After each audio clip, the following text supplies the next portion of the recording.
ये वीडियो देखने के बाद आप में से कई सारे लोग निराश भी हो सकते हैं, क्योंकि रिसेंटली खबर आई थी कि पाकिस्तान से जो भी हिंदू परिवार भारत में शरण लेने आए थे, कई सालों तक वीजा या फिर भारतीय सरकार की तरफ से कोई भी मदद न मिलने के कारण वो सभी हिंदू परिवार अब पाकिस्तान वापस जाने के लिए मजबूर हो गए हैं। लेकिन दूसरी तरफ रेफ्यूजीज का एक बड़ा वर्ग है जो भारत में सारी सुख सुविधाएं ले रहा है। जब भी किसी देश में कोई सैन्य तख्ता पलट होता है या फिर सिविल वॉर शुरू हो जाता है, तो काफी हद तक चांसेस बढ़ जाते हैं कि उस देश के इमीडिएट नेबर यानी ऐसे देश जो उस कंट्री के साथ बॉर्डर शेयर करते हैं, उनके ऊपर भी इसका असर पड़े। ठीक वही हो रहा है आज की डेट में यूक्रेन के पड़ोसी देशों के साथ भी और यहाँ भारत के साथ भी। पिछले साल तख्ता पलट के बाद म्यांमार आर्मी कोशिश कर रही है कि उनके खिलाफ अगर कोई छोटे मोटे प्रोटेस्ट भी होते हैं तो फिर उन प्रोटेस्ट को भी दबाया जाए। म्यांमार आर्मी अपने खिलाफ उठने वाली हर एक आवाज का क्रैकडाउन कर रही है। डेमोक्रेसी सपोर्टर्स और पिछली सरकारों में रहे लोगों को बिना गलती के जेलों में डालकर उनके ऊपर कार्रवाई हो रही है। और अगर आप ये सोच रहे हैं कि म्यांमार आर्मी अपने देश के लोगों को मारे पीटे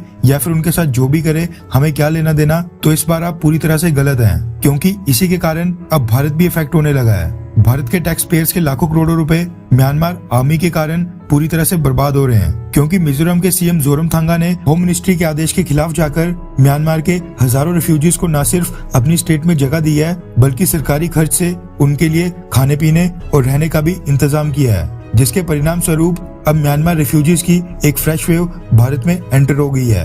रेफरेंस के लिए आपकी स्क्रीन के ऊपर द इकोनॉमिक टाइम्स के आर्टिकल का स्क्रीनशॉट है, जिसके मुताबिक फरवरी 2021 के बाद से अब तक 30,401 म्यांमार रिफ्यूजीज ने आधिकारिक तौर पर भारत के मिजोरम राज्य में शरण ली है। रिपोर्ट्स के मुताबिक म्यांमार आर्मी के क्रैकडाउन तेज करने के बाद पिछले कुछ ही हफ्ते के अंदर 10,000 म्यांमार नेशनल्स मिजोरम में शरण लेने आ गए हैं, जिसके बाद ऑफिशियल डेटा के मुताबिक मिजोरम में म्यांमार रिफ्यूजीज की संख्या 30,400 के पार हो गई है। दरअसल मिजोरम की 11 में से 6 डिस्ट्रिक्ट्स का बॉर्डर म्यांमार के साथ लगता है और रिफ्यूजीज हर एक डिस्ट्रिक्ट में फैल रहे हैं। म्यांमार के साथ मिजोरम की 510 किलोमीटर की इंटरनेशनल बाउंड्री है, जो पूरी तरह से वाइड नहीं है। ऐसे में रेफ्यूजीज बेहद आसानी से बॉर्डर क्रॉस करके भारत के मिजोरम में आ रहे हैं। साथ में 30,400 रेफ्यूजीज का आंकड़ा तो मिजोरम स्टेट गवर्नमेंट का ऑफिशियल डेटा है, जो फाइल्स के ऊपर चल रहा है। आप सोचिए कि वापस म्यांमार भेजे जाने के डर से कितने सारे रिफ्यूजीज ने तो अपने आप को भारत में रजिस्टर ही नहीं करवाया होगा। असल में म्यांमार रिफ्यूजीज की संख्या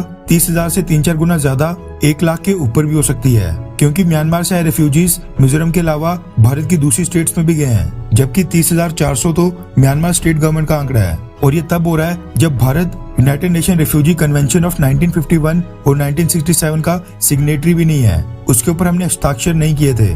यानी इंटरनेशनल लॉ के अकॉर्डिंग भी भारत रोहिंग्या और म्यांमार रिफ्यूजीज को अपने देश में जगह देने से इनकार कर सकता है। लेकिन मिजोरम की सरकार वोट बैंक पॉलिटिक्स के चलते म्यांमार से आए रिफ्यूजीज को लगातार फैसिलिटेट कर रही है, उनकी सुविधा के लिए कई सारे प्रावधान कर रही है। होम मिनिस्ट्री की तरफ से म्यांमार से लगते राज्यों को साफ आदेश दिए गए थे कि वो इलीगल तरीके से म्यांमार से आने वाले लोगों को रोके और उनके ऊपर कार्रवाई करें।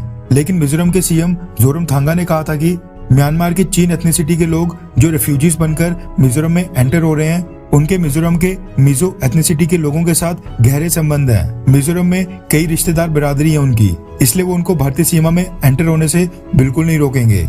उल्टा सीएम जोरमथांगा ने म्यांमार से आए रेफ्यूजीज के बच्चों को मिजोरम के स्कूल्स में एडमिशन लेने की परमिशन दे दी थी, जिसके बाद अब कई सारे म्यांमार रेफ्यूजीज के बच्चे मिजोरम के स्कूल्स में पढ़ रहे हैं। सीएम जोरमथांगा की ये सारी पॉलिसीज म्यांमार के रेफ्यूजीज को भारत आने के लिए और भी ज्यादा एनकरेज कर रही हैं, यानी बढ़ावा देने का काम कर रही हैं, जिसके बाद भारत में अब 4 सालों के अंदर दूसरा रेफ्यूजीज ब्लास्ट होने जा रहा है। पहला रोहिंग्या और अब म्यांमार से आए रेफ्यूजीज का। वहीं दूसरी तरफ जो पाकिस्तान से हिंदू रेफ्यूजीज भारत में आए थे, वो भारत में किस कंडीशन में रह रहे हैं और उनको भारत में क्या ही सुख सुविधाएं मिल रही हैं, ये तो आप सबको पता है। और आज की डेट में वो सारे हिंदू परिवार पाकिस्तान वापस जाने के लिए मजबूर हो रहे हैं। खैर, आपको क्या लगता है कि अगर मिजोरम की सरकार सरकारी खर्च के ऊपर म्यांमार से रिफ्यूजीज को फैसिलिटेट, उनको सुविधा देने का काम कर सकती है, तो फिर केंद्रीय सरकार को भी पाकिस्तान से आए रिफ्यूजीज के लिए जल्दी जल्द कोई कदम उठाने चाहिए, ताकि उनको पाकिस्तान वापस जाने के लिए मजबूर ना होना पड़े। खैर, आपको क्या लगता है कि क्या भारत को म्यांमार के रिफ्यूजीज को भारत में शरण देनी चाहिए, हाँ या फिर नहीं?